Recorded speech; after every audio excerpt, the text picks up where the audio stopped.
हिंदुस्तान में मुठभेड़ हत्याएं कई तरह की होती हैं। हम बस्तर में देखते हैं, वहाँ पुलिस और पैरामिलिट्री पर यह आरोप लगता है कि बेकसूर आदिवासियों को नक्सली बताकर उन्होंने मार दिया। अब तो कम हो गया है, पिछले कुछ वर्षों में ऐसे आरोप कम हुए हैं, लेकिन पहले बहुत लगते रहे।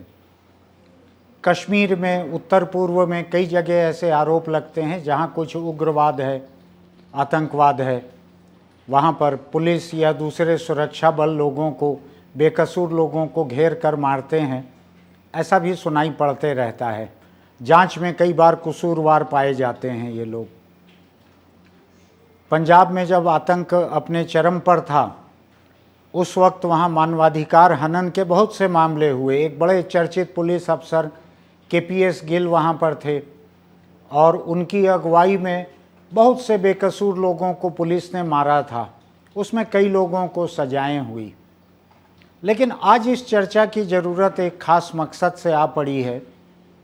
उत्तर प्रदेश में अतीक अहमद नाम के एक बड़े गैंगस्टर और बड़े नेता, राजनीतिक नेता के बेटे को एक साथी के साथ यूपी की पुलिस ने आज एक मुठभेड़ में मार गिराया है। ऐसी खबरें थीं कि पिछले 49 दिनों से इसको पुलिस ढूंढ रही थी, और इसलिए ढूंढ रही थी कि कुछ समय ही पहले इन्होंने एक मामले के गवाह को उसके 2 पुलिस सुरक्षा कर्मियों के साथ मार गिराया था उसके घर के बाहर। और उसको इसलिए मार गिराया था कि यूपी में 2005 में बसपा के एक MLA थे, राजू पाल। उस राजू पाल की हत्या हुई। उस हत्या का ये गवाह था उमेश पाल। इसने गवाही दी कि हाँ, मैं गवाह था इस हत्या का। और ये अतीक अहमद नाम के इस गैंगस्टर ने अपने लोगों के साथ मिलके, भाई के साथ मिलके, बाकी लोगों के साथ मिलकर ये हत्या करवाई थी। ये मामला चले ही आ रहा है, अभी तक सुलझा नहीं है, अभी तक निपटा नहीं है। और हिंदुस्तानी अदालतों की जो रफ्तार है, उसमें गवाह मारे पहले जाते हैं, फैसला बाद में आता है। आप लोगों को याद होगा कि आसाराम के केस में भी बहुत सारे गवाह मारे गए थे। मध्य प्रदेश में जो व्यापम घोटाला हुआ था, उसमें बहुत सारे गवाह मारे गए थे। तो जो चर्चित मामले रहते हैं उसमें कई गवाह मारे जाते हैं। तो अतीक अहमद एक दूसरे मामले में गिरफ्तार था, उसके ऊपर 100 के करीब मामले दर्ज हैं। और उसके खिलाफ जो ये गवाह था, एक बड़ा गवाह, कत्ल के एक मामले में उसको पुलिस सुरक्षा कर्मियों के साथ मार गिराया गया। और तब से पुलिस की एक खास टीम अतीक अहमद के बेटे को और लोगों को तलाश रही थी, और आज सुबह उनको मार गिराया है पुलिस ने। पुलिस का कहना है कि इन लोगों के पास में विदेशी हथियार थे। इन लोगों ने पहले पुलिस पे गोली चलाई, उसके बाद पुलिस ने जवाबी फायरिंग में इनको मारा। जो भी हो, लोगों को ये याद रखना चाहिए कि 6 बरस की योगी सरकार, इसमें 10,800 से ज़्यादा एनकाउंटर हुए हैं। और आज की इन 2 मौतों को अगर जोड़ लें तो 181 से अधिक मौतें इन एनकाउंटर में, इन मुठभेड़ों में हो चुकी हैं। मानवाधिकार की फिक्र करने वाले लोग बड़े फिक्रमंद हैं, अदालत तक गए हैं इसके खिलाफ कि यूपी में ये मुठभेड़ हत्याएं सोच समझ के हो रही हैं। पुलिस आत्मसमर्पण करने को तैयार लोगों को भी मार रही है। ऐसी भी तस्वीरें पिछले सालों में यूपी से आई हैं, जिसमें लोग गले में एक पोस्टर टांग कर थाने में पहुंचते हैं कि मैं आत्मसमर्पण कर रहा हूं, मुझको गोली मत मारना। जनता इसको बड़ा अच्छा मानती है। जनता मानती है कि पुलिस का दबदबा कायम हुआ है, पुलिस का आतंक बरकरार है और मुजरिमों के बीच दहशत है। अब इसको थोड़ा सा हम और व्यापक पहलू में देखें कि अतीक अहमद है कौन। तो अतीक अहमद समाजवादी पार्टी की टिकट पर यूपी की फूलपुर संसदीय सीट से लोकसभा सदस्य चुन के संसद गया हुआ है। इसके पहले वो 5 बार विधायक भी रहा हुआ है। यानी वो बड़ा नेता था और बड़ा गैंगस्टर था, उसमें छोटा कुछ भी नहीं था। उसका भाई भी मर्डर केस में था, बसपा विधायक के मर्डर केस में। उसके गवाह के मर्डर केस में अतीक अहमद का बेटा भी शामिल था। तो इस तरह से पूरा कुनबा ही गैंगस्टर था, कह सकते हैं। 100 से ज़्यादा मामले अतीक अहमद के खिलाफ बड़े जुर्मों के दर्ज थे। किसी शरीफ के खिलाफ इतने मामले दर्ज नहीं हो सकते, लेकिन फिर भी इतने मामलों के चलते हुए भी समाजवादी पार्टी ने उसको फूलपुर से अपना कैंडिडेट बनाया था, और वो अपने दबदबे से, समाजवादी पार्टी की वजह से, बंदूकों और पैसे की वजह से सांसद बना। ये भी याद रखने की ज़रूरत है कि ये फूलपुर संसदीय सीट वही है जिससे जवाहरलाल नेहरू सांसद हुआ करते थे। जब 1964 में नेहरू गुजरे तो वो इसी फूलपुर से सांसद थे, और इसको यूपी में नेहरू की सीट भी कहा जाता रहा लंबे समय तक। बाद में विश्वनाथ प्रताप सिंह भी यहाँ से सांसद बने, और ये शायद अकेली ऐसी सीट होगी जिसने 2-2 प्रधानमंत्री भेजे दिल्ली।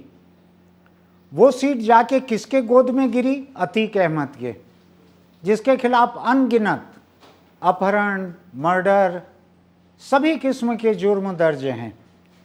तो उत्तर प्रदेश की राजनीति नेहरू और विश्वनाथ प्रताप सिंह से लेकर अतीक अहमद तक पहुंच गई, और समाजवादी पार्टी ने बड़े गर्व के साथ अतीक अहमद को टिकट दी थी। आज मानवाधिकार की रक्षा करने के लिए योगी सरकार की पुलिस को बहुत कोसा जा सकता है कि ये एनकाउंटर में बहुत लोगों को मार रही है जो केवल आरोपी हैं, जिनके ऊपर जुर्म साबित नहीं हुए हैं। ऐसी सब बातें हो सकती है, लेकिन उन परिवारों को अगर देखें जिनके विधायक बेटे को या पति को, राजू पाल नाम के जिस बसपा विधायक को 2005 में मारा गया था, उसकी 9 दिन पहले शादी हुई थी, 9 दिन पहले, और उसको मार गिराया था अतीक अहमद के लोगों ने, अतीक अहमद ने, इसके भाई ने। तो अब सवाल ये उठता है कि जहाँ अदालती फैसला 10-10, 20-20 बरस तक न हो सके, जहाँ कभी पुलिस जांच कर रही है, कभी सीबीआई जांच कर रही है और फैसला नहीं हो पा रहा है, वहाँ लोग जब ये देखते हैं कि अदालतें जो बिल्कुल भी फैसला नहीं दे पा रही हैं, जहाँ पुलिस कोई सज़ा नहीं दिलवा पा रही है, जहाँ सीबीआई कोई सज़ा नहीं दिलवा पा रही है, वहाँ पे अगर पुलिस जाहिर तौर पे मुजरिम दिखते लोगों को मार गिरा रही है तो लोग तालियां बजाते हैं इसमें, जैसा कि हिंदी फिल्मों में होता है। हमको, आपको, सबको याद होगा कि मुंबई फिल्म इंडस्ट्री ने एक फिल्म बनाई थी, अब तक 56 नाम था उसका। उसमें एक पुलिस अफसर था जो असल ज़िंदगी के एक पुलिस अफसर पर बनाया गया किरदार था, और उसने एक ख़ास वक्त तक 56 गैंगस्टरों को मुंबई में मार गिराया था। ये एक अलग बात है कि उसके बाद वो खुद भी एक लैंड माफिया बन गया, खुद अरेस्ट हुआ, खुद सस्पेंड हुआ, कई तरह की चीज़ें हुई, लेकिन वो लंबी कहानी है। मैं केवल इसी पे आ रहा हूँ कि जब कानून अपना काम नहीं कर पाता, जब जांच एजेंसियाँ जुर्म साबित नहीं कर पाती, जब सबूतों की कमी से या गवाहों के पलट जाने से बड़े बड़े मुजरिम बच के निकल जाते हैं। आज ही मैं सुबह एक खबर देख रहा था, शायद उत्तर प्रदेश या बिहार की है, 72 मुस्लिमों का कत्ल हुआ था। उसमें सारे के सारे 32 लोग छूट गए अदालत से। बहुत साल हो गए, शायद 19 साल या ऐसा कुछ है। तो जब अदालतें असर खो बैठती हैं, जब पुलिस कॉम्पिटेंट नहीं रह जाती है, उसकी क्षमता नहीं रह जाती, संगठित, बड़े, संपन्न और राजनीतिक ताकत वाले मुजरिमों की जांच करने में, उनको सज़ा दिलवाने में जांच एजेंसियां और पुलिस, जब उनकी ताकत नहीं रह जाती, तो यही नौबत आती है कि एक सरकार लगातार मुठभेड़ करके लगातार लोगों को मार रही है, और लोग इस पर खुश भी हैं। लोगों को लग रहा है कि इसकी सज़ा यही हो सकती थी, और कोई कानून इनको इंसाफ नहीं दिला सकता था। यही एक तरीका था। तो आज देश में यही चर्चा हो रही है कि एनकाउंटर किलिंग जो हुई है, जिस परिवार के एक लड़के की मुठभेड़ हत्या हुई है या मुठभेड़ में मार गिराया गया है, जिस नज़रिए से भी हम देखें, बहुत कम लोग हैं जिनकी हमदर्दी है उसमें। बहुत कम लोग हैं जिनको लग रहा है कि ये मानवाधिकार का हनन हुआ है। अगर मैं उस मुद्दे को उठाना भी चाहूँ, मानवाधिकार के मुद्दे को, तो बहुत ही अलोकप्रिय बात रहेगी। वो कोई सुनना नहीं चाहेंगे कि मानवाधिकार का हनन है ये। लोगों को लगेगा इंसाफ का यही एक तरीका था, और कम से कम योगी की सरकार ने ये एक इंसाफ किया है। अभी जिस गवाह के उमेश पाल का मर्डर किया गया, उसकी पत्नी ने, उसकी माँ ने ये बयान दिया है आज इस मुठभेड़ हत्या के बाद या मुठभेड़ मौत के बाद, कि योगी ने हमारा कलेजा ठंडा कर दिया, हमारा सिंदूर जो छीना था, पत्नी ने कहा कि मेरे मांग का सिंदूर जो छिन गया था, मुझको आज इंसाफ मिला है। तो देश में आज ये सोचने की ज़रूरत है कि मानवाधिकार बहुत अच्छी चीज़ है, वो ऊपर रहना चाहिए। लोकतंत्र में बहुत शॉर्टकट नहीं हो सकते कि आनन फानन कोई फैसले हो जाएं। लेकिन सवाल ये उठता है कि अगर फैसले हो ही नहीं रहे हैं और लोग थक गए हैं, और फैसले अगर हो रहे हैं तो उसमें सारे के सारे लोग छूट जा रहे हैं। हिंदुस्तान में ऐसे अनगिनत बड़े बड़े मामले हुए हैं जिसमें सारे के सारे लोग छूट गए, सब के सब लोग छूट गए हैं। अभी बहुत पिछले 4 महीने कम से कम 4 ऐसे बड़े मामले हुए हैं। तो लोगों को ऐसे में लगता है कि मुठभेड़ में मार गिराना ठीक है, क्योंकि अदालत तो इनको कभी सज़ा नहीं दे पाएगी। मैं हिमायती नहीं हूँ मुठभेड़ में मारने के। मैं महंगे और लचीले और उदार लोकतंत्र का हिमायती हूँ। लेकिन मैं जनता की भावना बतला रहा हूँ।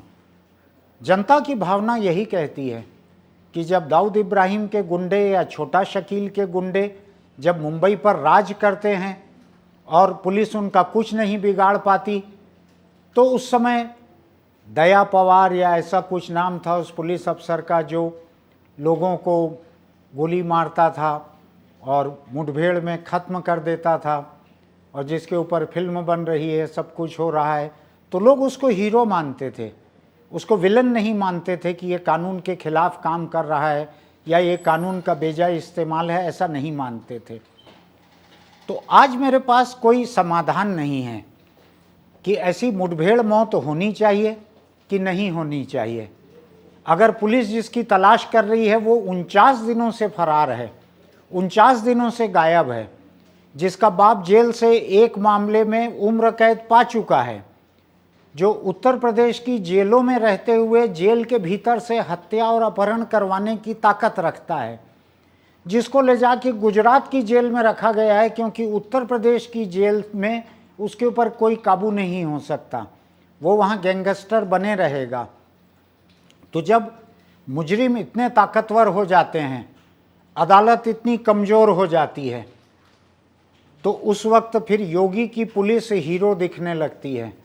मानवाधिकार की नज़र में चाहे वो खलनायक हो, लेकिन आम जनता की नज़र में वो एक नायक की तरह सामने आती है। मैं कोई फैसला नहीं सुना रहा हूँ कि ये काम अच्छा हुआ है या बुरा हुआ है। मैं दोनों पहलू आपके सामने रख रहा हूँ कि मानवाधिकारवादी क्या सोच रहे हैं और बाकी आम जनता क्या सोच रही है।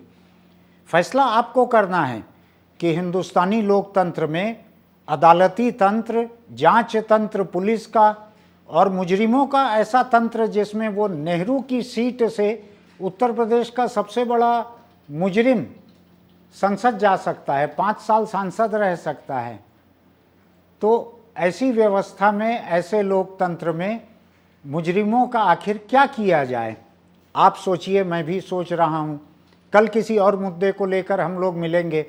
आज बस यही एक मुठभेड़ मौत या मुठभेड़ हत्या